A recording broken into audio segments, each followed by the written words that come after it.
Vamos lá, galera. Prazer, para quem não me conhece ainda, meu nome é Sidney Martins e a gente vai pegar essa parte de língua portuguesa. Tem alguém aqui que não estudou nada de língua portuguesa ainda? Não? Então tá todo mundo já muito afiado? Não. Então vamos lá. O que acontece? Mas essa turma é mais cheia do que isso ou a outra já está todo mundo aqui? Por que acontece? O português, quem já faz concurso há algum tempo, já deve ter reparado que faz toda a diferença.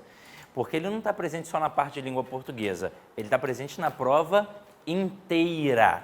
Só para citar como exemplo, em 2018, no início do ano, teve um TRT lá no Rio de Janeiro e um professor de Direito do Trabalho, um dos mais famosos do Brasil, claro que eu não vou falar o nome, mas um dos mais famosos, ele errou uma questão numa live de véspera.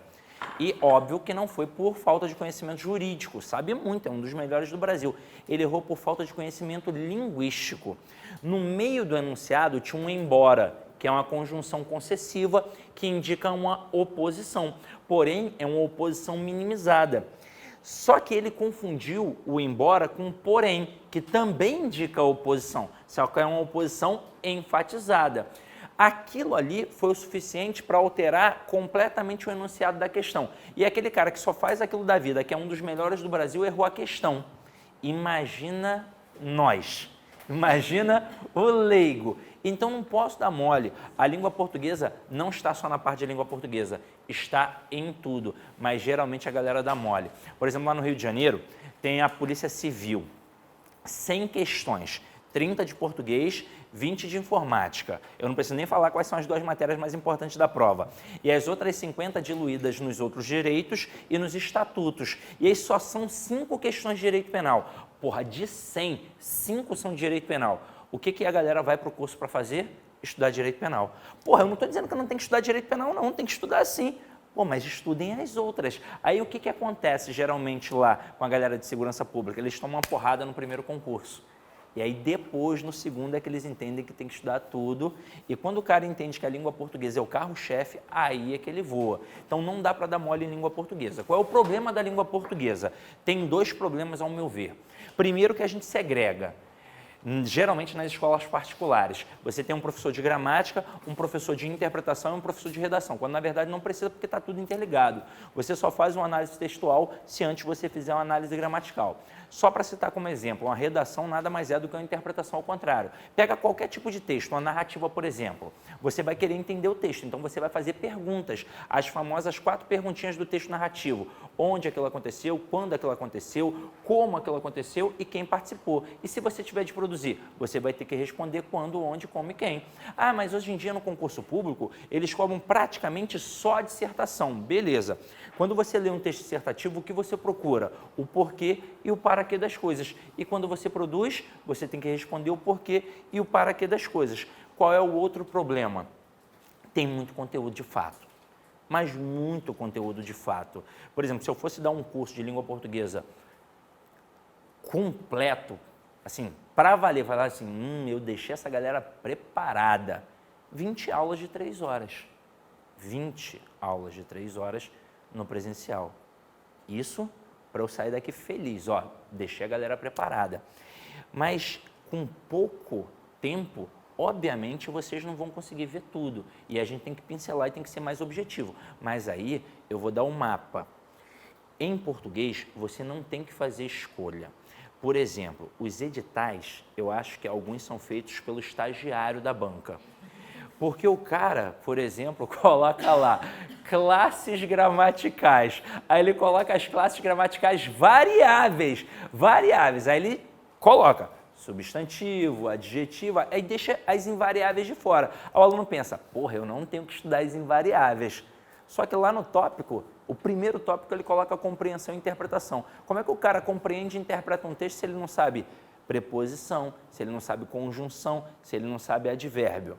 Como é que o cara faz regência se ele não sabe preposição? Como é que o cara faz uma questão de crase se ele não sabe preposição? Então tá tudo interligado, caramba. Então você não pode ficar escolhendo conteúdo em português. Você tem que estudar tudo sempre. Sempre, sempre, sempre. E aí qual é o grande pulo do gato? Como é uma matéria que cai em todas as provas, você tem que estudar sempre. E aí o que você faz? Você vai dividindo. Estudei hoje classe, vamos supor a segunda-feira, escolhi a segunda-feira para estudar a língua portuguesa. Aí hoje classe gramatical, segunda-feira que vem transitividade, depois regência, blá, blá, blá. Quando eu terminar, eu não posso parar e pensar, pô, acabei. Eu tenho que voltar e ver tudo de novo. Tem gente que fala assim para mim, eu nunca aprendi crase. Eu pergunto logo, quantas vezes estudou? Estudei uma vez. Pô, então não aprendeu mesmo. Tem que estudar 10, 15, 20 vezes, quantas vezes for possível. Concurso público não é para quem é super inteligente. Às vezes é um tiro no pé, porque o cara relaxa. Concurso público é para quem é chato, obstinado, para quem vai ver aquilo dali várias e várias vezes. Você vai fazer a mesma pergunta, uma hora vai entrar. Eu tive um aluno que ele se auto-intitulava burro. Ele fala, pô, eu sou muito burro.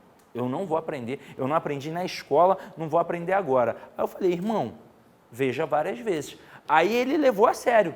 Ele fez 7 vezes a mesma turma. 7 vezes. Aí ele passou. Mas ele fez 7 vezes, caramba, a mesma turma. Mas cá entre nós, ele fez o certo. É isso. Não adianta, eu sou fodão, pá, uma vez só para mim já basta. Não é assim.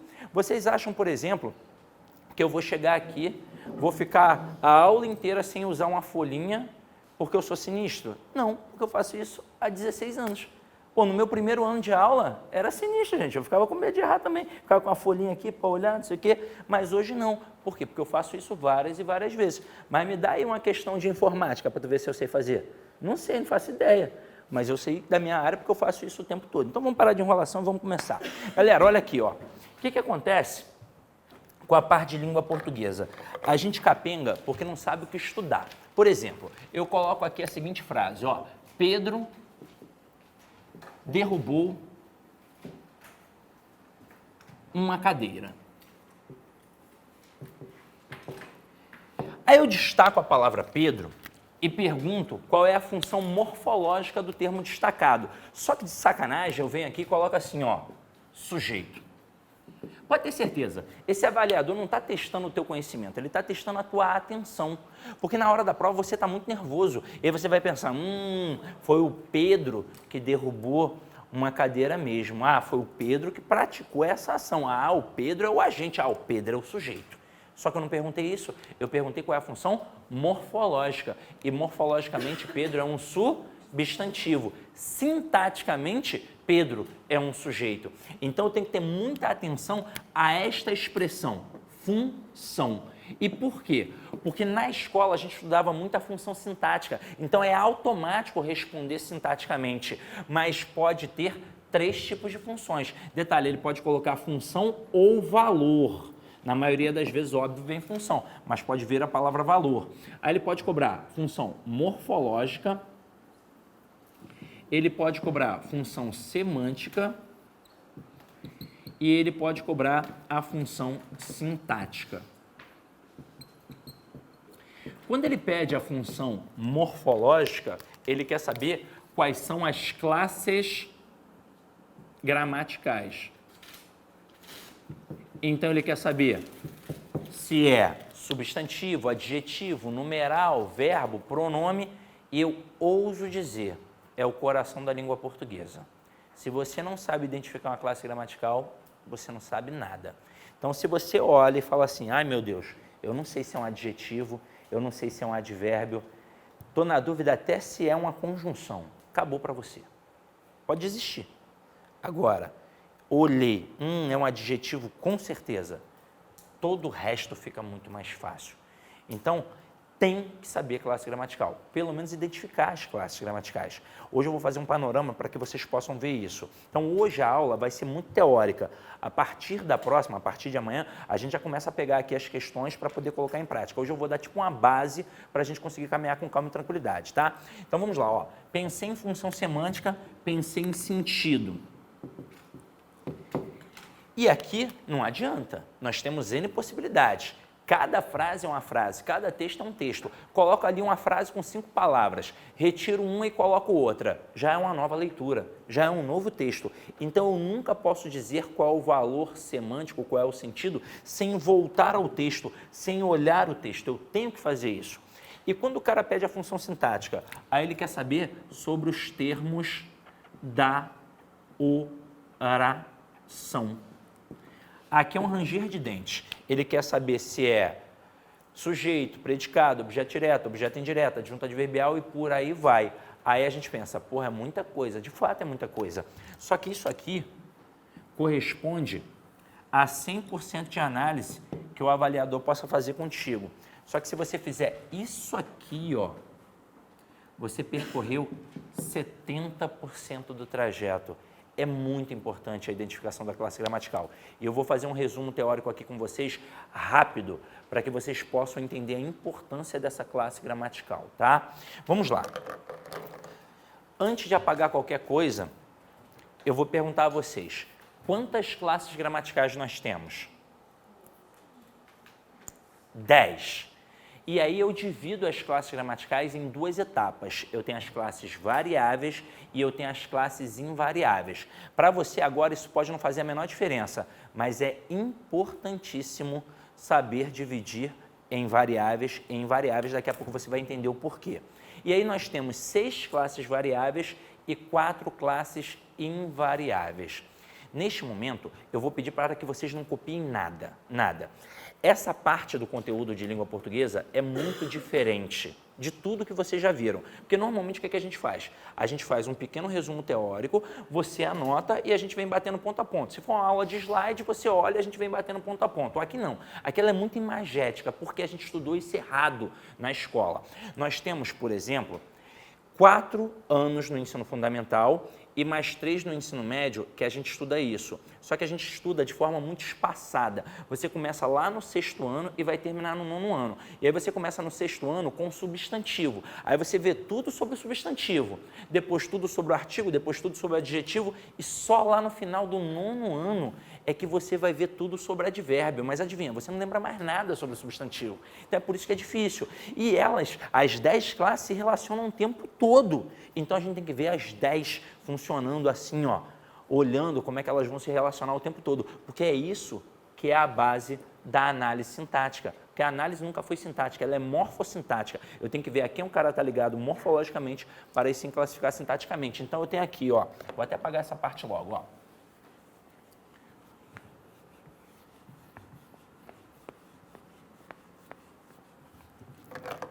Aqui, ó. 10 classes.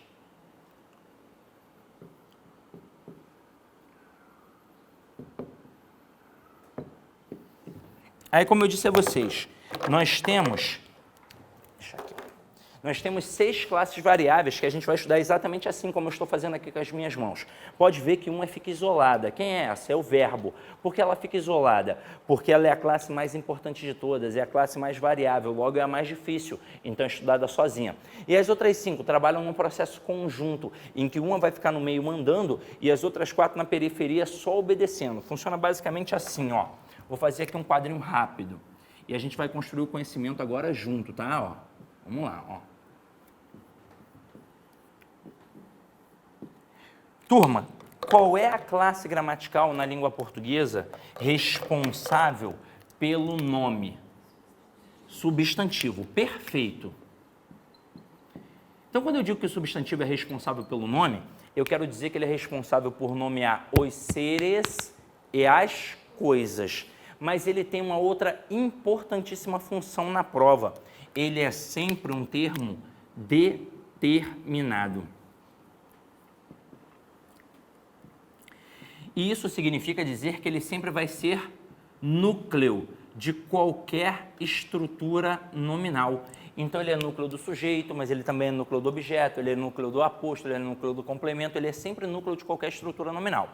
E esse quadrinho bobo vai fazer você entender 2 matérias mega importantes, concordância verbal e concordância nominal. A concordância verbal é um prato cheio para derrubar aluno, um prato cheio, porque na escola a gente aprende que é a relação entre o verbo e o sujeito.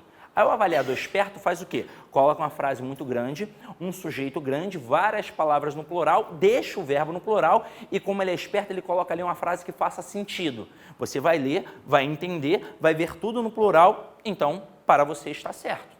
Agora, o verbo não concorda com o sujeito todo, ele concorda apenas com com o núcleo do sujeito. E quem sempre é o núcleo do sujeito? O substantivo sem preposição. Então, eu posso ter várias palavras no plural. Se o núcleo estiver no singular, como é que tem que ficar o verbo? No singular.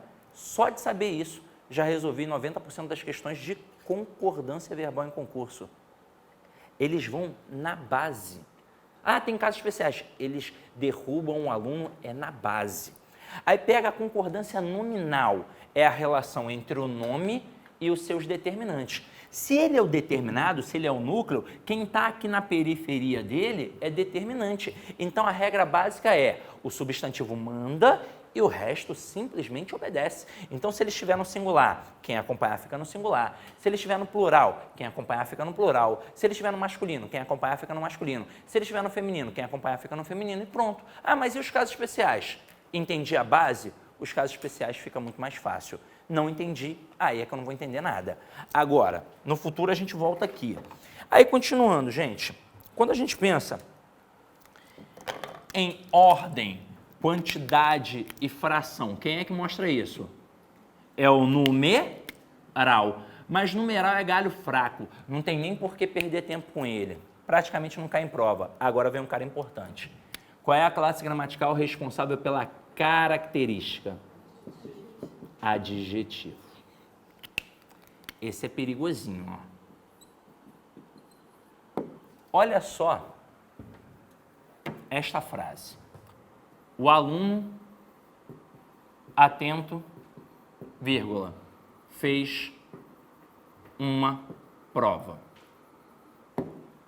Eu venho aqui, destaco a palavra atento e crio a seguinte questão.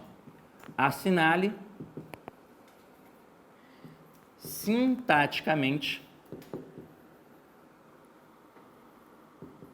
o termo destacado. Letra A, adjunto adnominal. Letra B, predicativo do sujeito. Letra C, adjunto adverbial de modo. Letra D, aposto explicativo. Vamos lá. Turma, quem aqui marcaria letra A? Ninguém? Então, vamos lá. Você? Quem aqui marcaria a letra B de bola? Você também? Quem aqui marcaria letra C de casa? Opa, ó, começou. E quem aqui marcaria a letra D de dado? Pô, e quem não marcaria porra nenhuma? Porque teve gente que não levantou a mão, né, cara? Assim, né, mas não vou levantar a mão, não. É letra E, letra E. Então, vamos lá. Galera, aqui eu tenho certeza que derrubaria meio mundo. A maioria, pela experiência que eu tenho, marcaria letra D de dado, porque está entre vírgulas e notoriamente tem um valor explicativo ali. E você, muito provavelmente, aprendeu na escola que termos entre vírgulas ou são vocativos ou são apostos. É a pronúncia correta. Agora, isso não é verdade. Apenas um termo na língua portuguesa obrigatoriamente sempre vem entre vírgulas e o nome dele é vocativo, porque ele é um chamamento. Se você tem o hábito de estudar por gramática, pode tirar essa curiosidade. Pega lá na parte de termos da oração. Você vai ver que vem assim, ó, termos essenciais, termos integrantes, termos acessórios e o vocativo não está dentro dos termos. Ele vem por fora como se fosse uma observação. Por que isso acontece? Porque na real, na verdade, ele não faz parte do plano sintático, ele faz parte do plano da oralidade, do plano discursivo. Ele é um chamamento. Só que todo mundo domina isso. Até semi-analfabeto, até analfabeto. Mas como o analfabeto não sabe escrever, vocês podem testar com algum amigo ou algum parente que tem estudado até a 3ª série no máximo. Conversa com ele no WhatsApp para testar. Ele vai... Qual é o seu nome? Você que está assim? É. Ana. Por exemplo, ele vai mandar assim para você, Ana, a mensagem. Ele vai escrever teu nome, Ana, e vai mandar. Sozinho. É uma mensagem. Na segunda mensagem é que ele vai escrever o que ele quer dizer.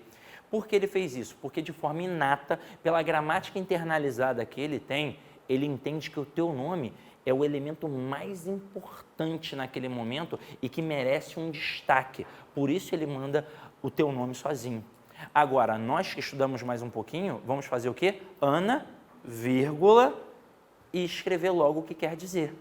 Então, isso é para vocês perceberem que todos vocês já dominam a língua portuguesa. O conhecimento, o funcionamento, a gente já sabe. Agora, as pegadinhas é que, de repente, a gente dá mole. Agora, e aposto? O aposto, ele vem entre vírgulas? Vem quando é explicativo. Mas eu tenho resumitivo, eu tenho nominativo e os outros não vêm entre vírgulas. Ué, mas aí é explicativo. E aí, por que não é aposto? Porque aposto é função de substantivo. E atento não é um substantivo. Então já não pode ser um aposto explicativo. Vocês estão vendo que eu estou fazendo uma questão de análise sintática, mas eu não consigo responder a questão de análise sintática se eu não souber morfologia, se eu não souber classe gramatical. Muita gente diria que é uma adjunta adverbial de modo, porque notoriamente tem um valor circunstancial de modo ali. Você lê, o aluno atento fez uma prova, não parece que é o modo como ele fez a prova? Mas por que não pode ser um adjunto adverbial de modo? Porque para ser um adjunto adverbial tem que gramaticalmente ser um advérbio, e ali não é advérbio. Qual é a classe gramatical da palavra atento? É um adjetivo.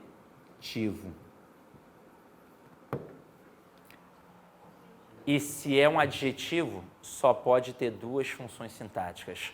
Ou é um adjunto adnominal, ou é um predicativo. Agora, a gramática, ela faz o quê? Ó, eu vou até apagar essa parte aqui. Ó. Posso apagar essas opções? Só as opções. Ó, a gramática prescritiva mesmo. Quem é que já tentou estudar por Bechara, Celso Cunha, essas coisas assim, já tentaram? Não tente não vai dar certo não. Eles não explicam nada, cara, eles só prescrevem, eles colocam a regra. Então, no máximo, você vai conseguir ver isso aqui numa gramática como essa, que na hora em que é um adjetivo, pode ter duas funções, ou é um adjunto adnominal, ou é um predicativo, que pode ser do sujeito ou do objeto. Aí a gramática, no máximo, vai dizer para você observar a característica deste adjetivo. Se for uma característica permanente, vai ser um adjunto adnominal, ou seja, uma característica que acontece sempre. E se for uma característica não permanente, vai ser um predicativo, ou seja, acontece de vez em quando. Mas aí, Ana, adivinha? Diz para mim, esse aluno aqui, ele é atento sempre ou atento de vez em quando? A Ana vai dizer assim para mim, sei lá, pô, nem sei quem é. Então, valor semântico é complicado demais. A melhor coisa é se apegar à estrutura. E aí, olha só como é que fica simples quando a gente começa a entender o funcionamento da língua. Eu tenho quantos tipos de predicativos? Só dois. Eu tenho o predicativo do sujeito e o predicativo do objeto. Isso significa que eu vou confundir o adjetivo entre predicativo e adjunto adnominal só dentro de duas estruturas sintáticas, dentro do sujeito e dentro de quem? Do objeto. Aí olha como é que é o termo adjunto adnominal. Significa que ele está junto do nome. E o termo adjunto é até um termo repetitivo, porque ad já significa junto. Então ele está junto do nome. Então está muito junto. Então ele é uma estrutura interna. Logo, o predicativo vai ser uma estrutura o quê? Externa. O que isso significa no final das contas? Se eu tenho um adjetivo que está dentro do sujeito, é adjunto adnominal. Se ele está fora do sujeito, fazendo referência ao sujeito, ele é um predicativo do sujeito. Se ele está dentro do objeto, ele é um adjunto adnominal. Se ele está fora do objeto, fazendo referência ao objeto, ele é um predicativo do objeto. Como é que a gente vai descobrir? Fazendo análise sintática. E a gente faz análise sintática a partir de quem? Do verbo. Então aqui, ó, o aluno atento fez uma prova. Vamos achar o verbo. Verbo fazer. Vamos perguntar a ele quem é o sujeito. Quem foi que fez uma prova? Quem é o sujeito aqui? O aluno. Reparem que o sujeito é apenas a expressão o aluno. Atento, está dentro do sujeito ou fora do sujeito? Fora, mas está fazendo referência ao sujeito, não está? Portanto, é um predicativo do sujeito. Ou seja, ele não é atento sempre, ele é atento de vez em quando. Ele foi atento ali, na verdade, no momento em que fez a prova. E é por isso que a gente confunde com a adjunta adverbial de modo. Agora, mais uma vez frisando, porque não é uma adjunta adverbial de modo, porque não é advérbio. Quando é adjetivo, das duas, uma, ou é uma adjunta de nominal ou é um predicativo. Quando vai ser uma adjunta de nominal? Quando estiver junto do nome. E quando vai ser predicativo? Quando não estiver junto do nome. Visualmente, tem como estar junto? Não. A vírgula aqui, ó, impede que a palavra atento fique junto da palavra aluno. Agora, e se eu fizesse assim, ó? O aluno atento fez uma prova. Uma bela questão de reescritura. Vamos supor que essa seja a frase do enunciado. Aqui é a minha proposta de reescritura. Neste momento, haveria algum prejuízo gramatical? Não. Quando eu falo em prejuízo gramatical, eu quero dizer que a frase passou a ficar errada de acordo com o padrão culto da língua. Então, prejuízo gramatical não tem. A frase está certa. O que houve aqui, porém? Uma alteração de sentido. Porque na hora, e teve uma alteração sintática também. Porque nesse momento, quem foi que fez uma prova?